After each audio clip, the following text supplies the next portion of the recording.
अस्सलामुअलैकुम स्टूडेंट्स, हम class 9th biology chapter number 2 solving a biological problem को discuss कर रहे हैं, जिसमें आज हम देखेंगे साइंस की डेफिनेशन, जो कि हमने पहले यूनिट में इसको डिस्कस किया था। इसके बाद हम साइंटिफिक मेथड की बात करेंगे, बायोलॉजिकल मेथड की बात करेंगे और क्या क्या स्टेप्स हैं जिसमें हम के बायोलॉजिकल प्रॉब्लम को हल कर सकते हैं। तो अगर हम देखें व्हाट इज़ साइंस, साइंस जो है लातीनी ज़बान का लफ्ज़ है। लफ्ज़ साइंटिया से अखज़ किया गया है। इस साइंटिया का मतलब है नॉलेज, इल्म। वो इल्म जिसमें ऑब्जर्वेशन आर मेड, मुशाहदात किए जाएं, एक्सपेरिमेंट्स आर डन, तजर्बात किए जाएं, एंड लॉजिकल कंक्लूजन, मंतकी नताइज को अखज़ किया जाए। ये तीनों काम हम क्यों कर रहे हैं? To understand the principle of nature, to understand the principle of nature, फितरत के असूलों को समझने के लिए। गोया science is the knowledge in which observation are made, experiments are done, and logical conclusion are drawn। इसके बाद हम देखते हैं बायोलॉजिकल मेथड के, बायोलॉजिकल मेथड किसे कहते हैं और इस बायोलॉजिकल मेथड को जो है कौन इस्तेमाल करते हैं, कौन कौन से लोग इसको इस्तेमाल कर रहे हैं और इसका क्या पर्पज़ है, मकसद है। यानी अगर हम बात करें कि जैसे फ़िज़िक्स के न्यूमेरिकल को हल करने के लिए फार्मूलाज हैं, इसी तरह केमिस्ट्री, मैथमेटिक्स, उनके अंदर ऐसे ऐसे फार्मूलाज हैं, न्यूमेरिकल्स वगैरह को हम आसानी से हल कर सकते हैं। तो यहाँ पे एक ऐसा मेथड जिसमें बायोलॉजिकल प्रॉब्लम को सॉल्व किया जाए, उसे हम बायोलॉजिकल मेथड कहेंगे। यानी बायोलॉजी का एक प्रॉब्लम है या न्यूमेरिकल कहें, उसको सॉल्व करने के लिए उन्होंने जो फार्मूला दिया, किन्होंने दिया? साइंटिस्ट ने दिया, जिसका नाम बायोलॉजिकल मेथड है। अब देखें, अब ये मेथड मैंने नहीं बताया, साइंटिस्ट ने बताया है, और ये मेथड आम भी नहीं है, ये साइंटिफिक मेथड है। तो हम कह सकते हैं it is the scientific method, it is the scientific method that use for solving a biological problem. यानी ऐसा मेथड जिसमें बायोलॉजिकल प्रॉब्लम को हल किया जाए। अब यहाँ पे कोई भी नई चीज़ है उसको डिस्कवर करना हो, तो जो साइंटिस्ट हैं, यानी या वो केमिस्ट हैं या बायोलॉजिस्ट हैं या फिजिस्ट हैं, तो उन्होंने कौन कौन से मेथड में से गुजर के जाना है, किस चीज़ को हल करने में? बायोलॉजिकल प्रॉब्लम को हल करने में। अब यहाँ पे अगर हम जो है बायोलॉजिकल प्रॉब्लम की बात करें कि जैसे मलेरिया,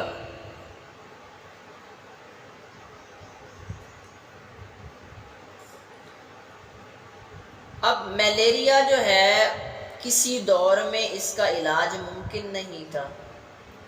अब ज़ाहिर सी बात है, ये बायोलॉजिकल प्रॉब्लम था, इसको कैसे हल किया गया? तो यहाँ पे कौन कौन से ऐसे फील्ड्स हैं जिनमें के जो बायोलॉजिस्ट हैं या केमिस्ट हैं या फिजिस्ट हैं, वो इस मेथड को अप्लाई करते हैं। उन स्टेप्स को भी हम 1 बाय 1 डिस्कस करेंगे। वो 7 स्टेप्स हैं।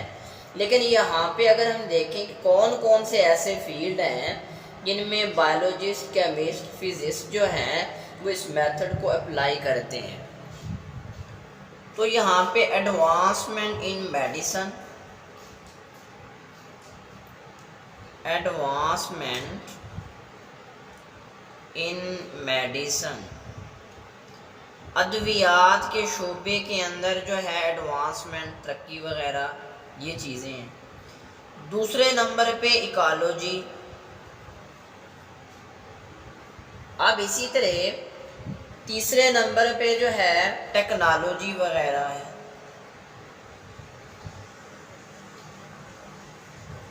यानी ये ऐसे फील्ड्स हैं जिनमें जो केमिस्ट हैं या फिजिस्ट हैं या बायोलॉजिस्ट हैं वो इसको इस्तेमाल करते हैं, इस मेथड को अप्लाई करते हैं। अब देखिए एडवांसमेंट इन द मेडिसिन के न्यू मेडिसिन को डिस्कवर करने के लिए कौन से मेथड को अप्लाई किया जाएगा, कौन सा मेथड है, वो बायोलॉजिकल मेथड है। इसी तरह हमारा इकोलॉजी, हमारा इकोसिस्टम, इकोसिस्टम का मुताला क्या कहलाता है, इकोलॉजी। और इकोलॉजी में क्या है, एक इंटरेक्शन है लिविंग और नॉन लिविंग के दरमियान। यानी माहौल है तो उस माहौल के अंदर पाई जाने वाली सारी अशिया हैं, उन तमाम अशिया में जानदार भी हैं, बेजान भी हैं। उन जानदारों का बेजान के साथ ताल्लुक़ भी है और इन्हीं चीज़ों ने हमारे इस इकोसिस्टम को मेंटेन किया हुआ है। जिस तरह इंसान का ताल्लुक़, जैसे मेरा ताल्लुक़ पानी के साथ है, ज़ाहिर सी बात है मेरी ज़िंदगी पानी के बग़ैर पॉसिबल नहीं है। इसी तरह मेरा ताल्लुक़ हवा के साथ भी है, हवा के बग़ैर भी मेरी ज़िंदगी मुमकिन ही नहीं। अब इसी तरह मेरा ताल्लुक़ ज़मीन के साथ भी है कि मैंने इसके ऊपर सर्वाइव करना है, ज़ाहिर सी बात है इसके अलावा मेरा सर्वाइवल भी मुमकिन नहीं है।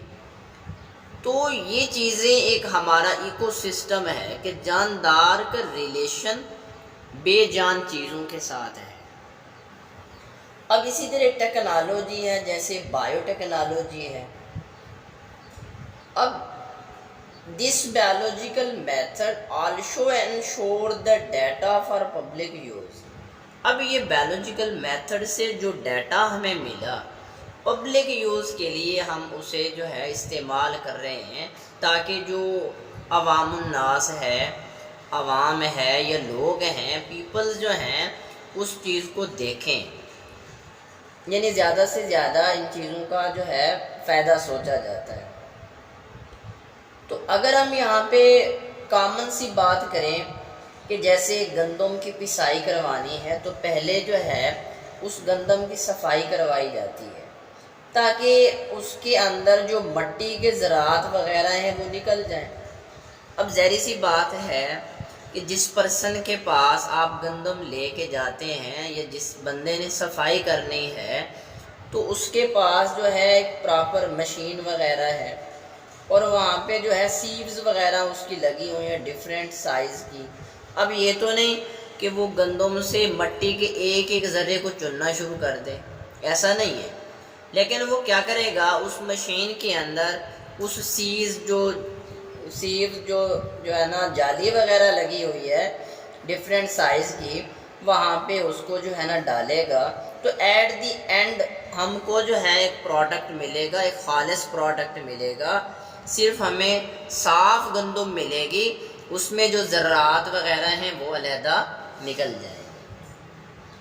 अब इसी तरह हमारे पास बायोलॉजिकल प्रॉब्लम में जितने भी स्टेप्स हैं, जब कोई साइंटिस्ट तजर्बा कर रहा होगा तो उन स्टेप्स को फॉलो करता जाएगा, तो उसके पास जो डाटा होगा वो क्वालिटी वाइज इम्प्रूव होता चला जाएगा।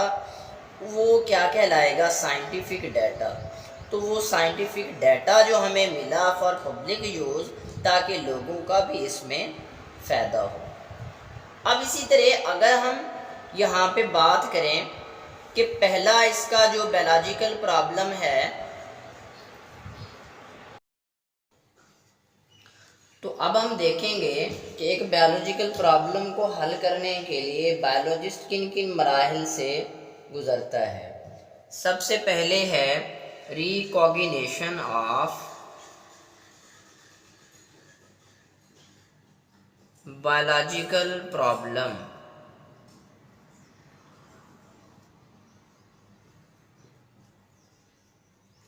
बायोलॉजिकल प्रॉब्लम की पहचान करना। दूसरे नंबर पे है ऑब्जर्वेशन, मुशाहदात करना।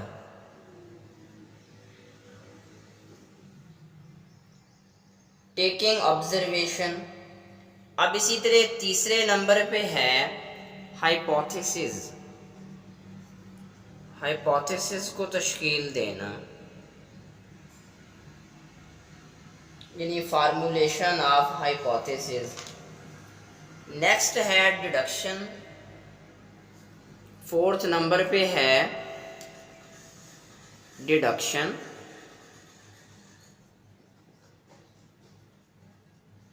डिडक्शन। इसी तरह फिफ्थ नंबर पे है एक्सपेरिमेंटेशन। एक्सपेरिमेंटेशन।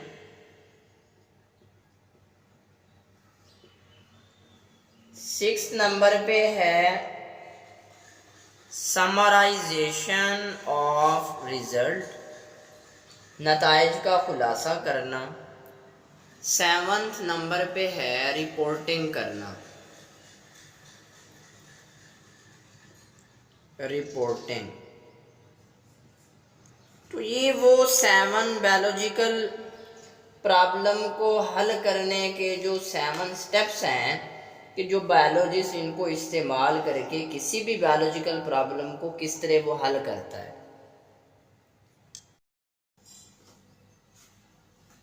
अब यहाँ पे फर्स्ट नंबर पे है रिकॉग्निशन ऑफ बायोलॉजिकल प्रॉब्लम, कि बायोलॉजिकल प्रॉब्लम की पहचान करना। तो अगर हम यहाँ पे देखें कि बायोलॉजिकल प्रॉब्लम, कोई भी मसला आपके लिए ज़ाहिर सी बात है वो एक क्वेश्चन होगा। किसी सवाल का जवाब देना ये सबसे बड़ा मसला होता है स्टूडेंट्स के लिए।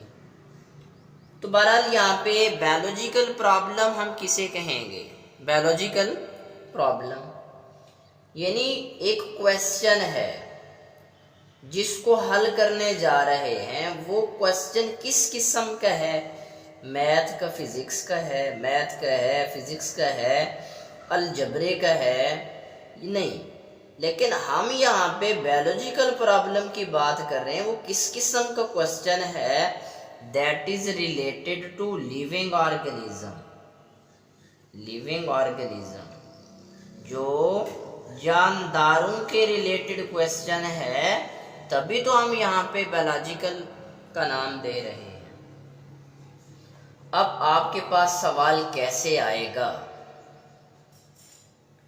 दैट कम्स, अगर हम यहाँ पे बात करें कि वो सवाल कैसे आया, that comes in the biologist mind, जो बायोलॉजिस्ट के माइंड में आ जाए, उनके दिमाग में आ जाए, या कोई अदारा या कोई पर्सन उनसे पूछ ले।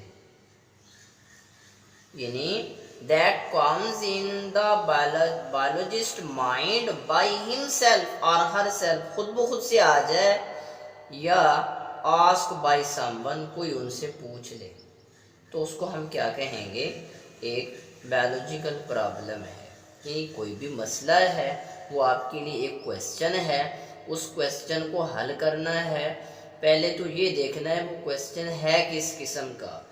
यहाँ पे हमने बायोलॉजिकल प्रॉब्लम की बात की, तो ये question that is related to living organism. और ये आपके पास सवाल आया कैसे? That comes in the biologist mind by himself और herself asked by someone.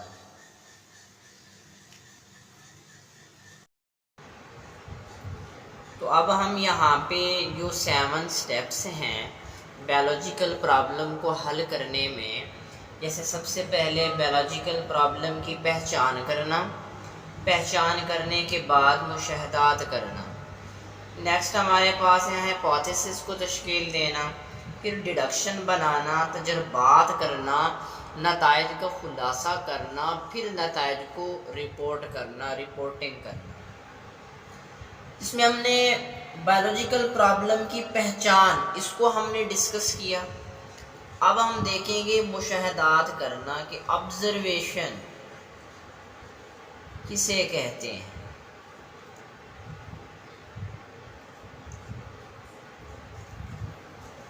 तो यहाँ पे कि बायोलॉजिकल प्रॉब्लम को हल करने का जो पहला स्टेप है वो क्या है? ऑब्जर्वेशन, मुशाहदा करना। यानी मिसाल के तौर पे आप कहीं पे जाते हैं, किसी जगह पे सैर के लिए जाते हैं, तो आप सारा दिन घूमने फिरने के बाद जब वापसी की तरफ आते हैं तो मैं आपसे पूछता हूँ कि आपने वहाँ पे क्या देखा। आप बताते हैं कि हमने वहाँ पे दरख्त देखे। अब मैं आपसे ये पूछता हूँ कि वो दरख्त किस किस्म के थे, किस चीज़ के दरख्त थे? आप कहते नहीं जी ये नहीं पता। वहाँ के जो दरख्त थे उनकी शेप्स, उनके पत्तों की शेप किस तरह थी, यानी फ्लावर्स जो हैं, फ्लावर्स, फूल वगैरह जो हैं, फ्लावर वो किस किस्म के थे, उनका क्या कलर था, ये चीज़ आप नहीं बताते। अब इसको हम ऑब्जर्वेशन नहीं कहेंगे। यानी मुशाहदा करना सिर्फ देखना नहीं होता, एक चीज़ को हम सिर्फ देख लिया बस मुशाहदा हो गया, नहीं। सिर्फ देखना नहीं, उसको गौर से देखना, ईच एंड एवरी एस्पेक्ट, उसको हर एंगल से देखना, तो उसे हम क्या कहेंगे? ऑब्जर्वेशन। कोई भी बायोलॉजिकल प्रॉब्लम है उसको सॉल्व करने जा रहे हैं, यानी जैसे कोविड आया, उसकी वैक्सीन बनाने में सिर्फ पाकिस्तानियों ने काम नहीं किया, बल्कि बाहर वाले ममालिक उन्होंने भी इस पे काम किया। तो अगर हम देखें कि जो बायोलॉजिस्ट हैं वो किस तरह ऑब्जर्वेशन करते हैं, सिर्फ अपनी ऑब्जर्वेशन नहीं बल्कि पिछले या पुराने लोगों के काम को भी देखते हैं। Recall the previous observation. Recall previous observation. कि जो बायोलॉजिस्ट हैं वो पहले पिछले लोगों की जो ऑब्जर्वेशन हो चुकी हैं उस चीज़ पे, उसको वो दोहराएंगे कि पुराने लोगों ने इस पे क्या काम किया। यानी जो बायोलॉजिकल प्रॉब्लम है उसी को हम सॉल्व करने जा रहे हैं। अब यहाँ पे या वो रिकॉल द प्रीवियस ऑब्जर्वेशन या make new senses. How we can make observation? By using 5 senses. 5 हिस्से हम अपनी यहाँ पे इस्तेमाल कर रहे हैं। जैसे अगर हम जो है ना 5 सेंसेस की बात करें तो कौन कौन से ऑर्गन्स हैं, उनका क्या वर्क है, क्या काम है। मिसाल के तौर पे अगर हम सेंसेस की बात करें, सेंसेस में जैसे विजन है,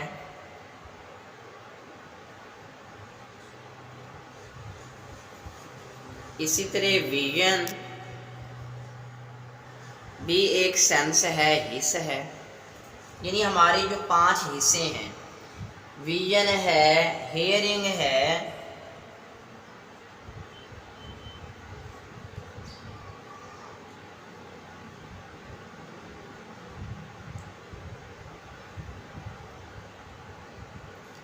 स्मेलिंग है,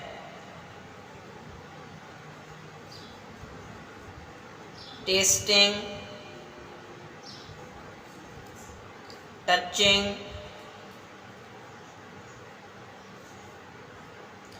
अब विजन देखना, देखने के लिए हमारी आईज जो हैं, आँखें, हेयरिंग सुनना, हमारे ईयर्स कान हैं। इसी तरह स्मेलिंग, स्मेलिंग के लिए जो है जैसे नाक, नोज हैं, सूंघना। इसी तरह टेस्टिंग, चखना, चखने के लिए हमारी टंग है।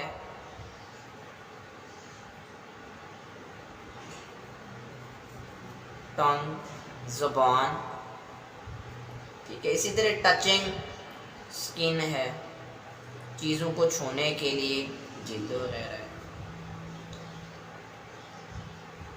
अब यहाँ पे बहुत ही इम्पॉर्टेंट एक शॉर्ट क्वेश्चन है कि write down the types of observation. There are two types of observation. First one is qualitative observation and second one is quantitative observation.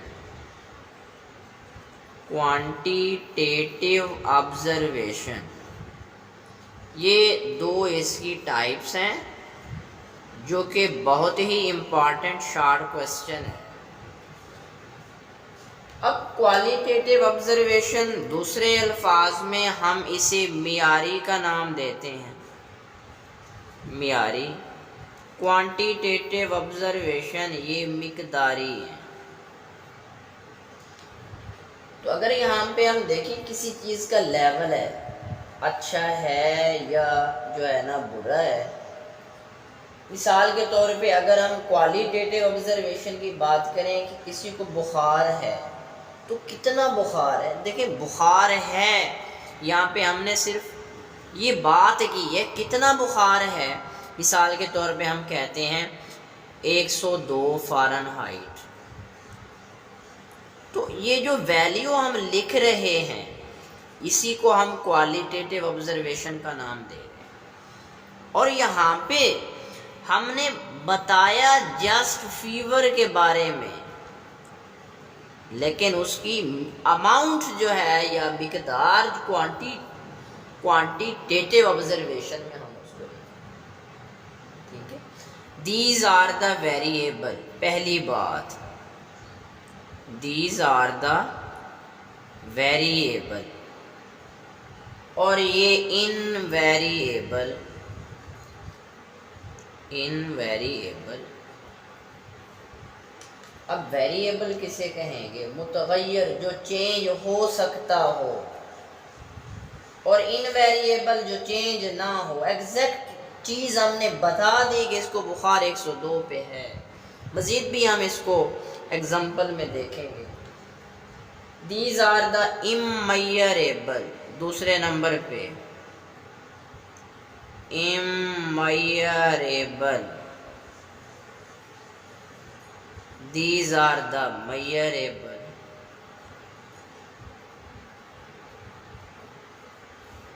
इसको मापा जा सकता है, किसको? क्वांटिटेटिव को।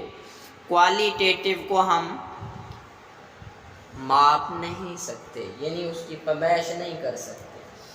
Can not be recorded, can not be recorded in term of number. हिंसों की सूरत में हम इसको बयान नहीं कर सकते, इसको हिंसों की सूरत में हम बयान कर सकते हैं, ठीक है। अब ज़ाहिर सी बात है, जिस चीज़ को हम हिंसों की सूरत में बयान नहीं कर सकते, these are the less accurate. जिसको हिंसों की सूरत में बयान कर दिया, this is the more accurate.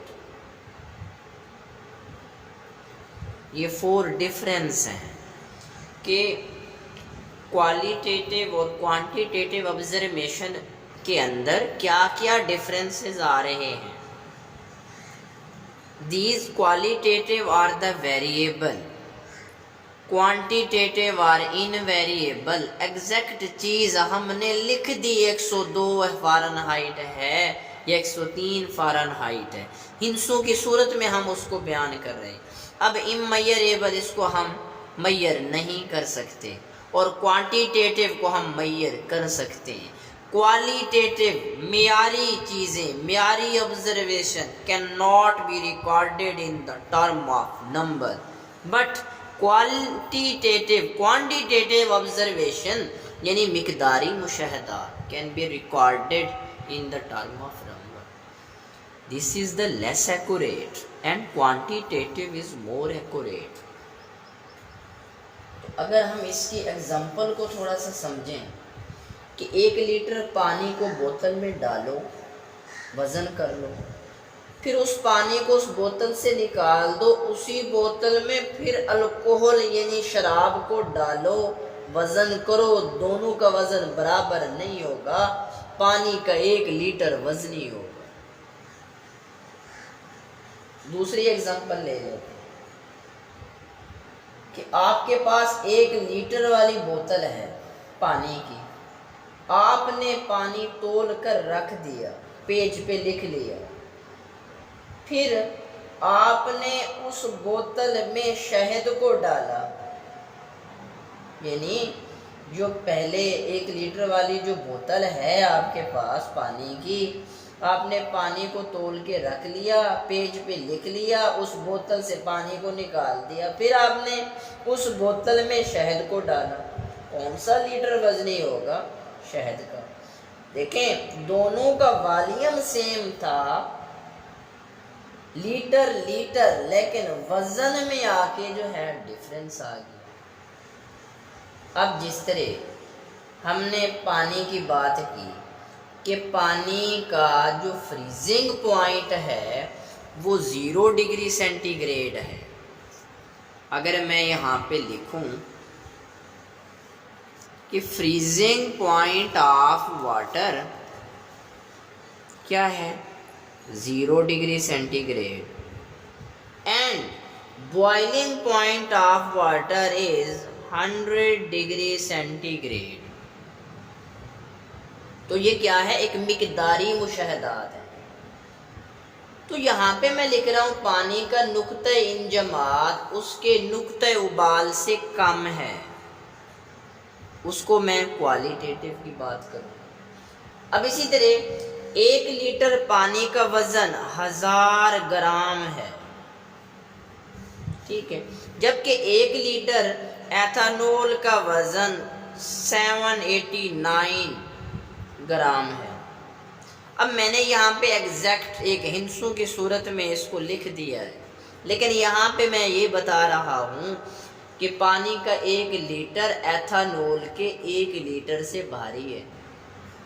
तो ये मैं माहियती मुशाहदात की बात कर रहा हूँ, यानी क्वालिटेटिव ऑब्जर्वेशन की बात कर रहा हूँ। तो जी स्टूडेंट्स, आज का हमारा टॉपिक था सॉल्विंग ऑफ बायोलॉजिकल प्रॉब्लम में हमने बायोलॉजिकल मेथड को डिस्कस किया। इसमें हमने साइंस की डेफिनेशन को देखा, बायोलॉजिकल मेथड किसे कहते हैं, एक साइंटिफिक मेथड हम किसे कहेंगे, और बायोलॉजिकल प्रॉब्लम को हल करने के क्या क्या स्टेप्स हैं हमारे पास, कि किन किन स्टेप्स को हम फॉलो करके हम बायोलॉजिकल प्रॉब्लम को हल कर सकते हैं। इनमें हमने फर्स्ट 2 को डिस्कस किया कि बायोलॉजिकल प्रॉब्लम की पहचान कैसे करेंगे।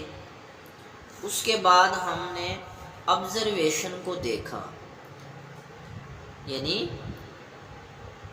बायोलॉजिकल प्रॉब्लम की पहचान और फिर मुशाहदात करना। नेक्स्ट में हम इंशाअल्लाह हाइपोथेसिस को किस तरह तश्कील देते हैं इसको डिस्कस करेंगे, डिडक्शन बनाना, तजुर्बात करना, नताइज का खुलासा करना और नताइज को रिपोर्ट करना। तो जी स्टूडेंट्स, अगर किसी का कोई क्वेश्चन हो तो वो कमेंट सेक्शन में हमें ज़रूर कमेंट करें। थैंक यू, अल्लाह हाफिज़।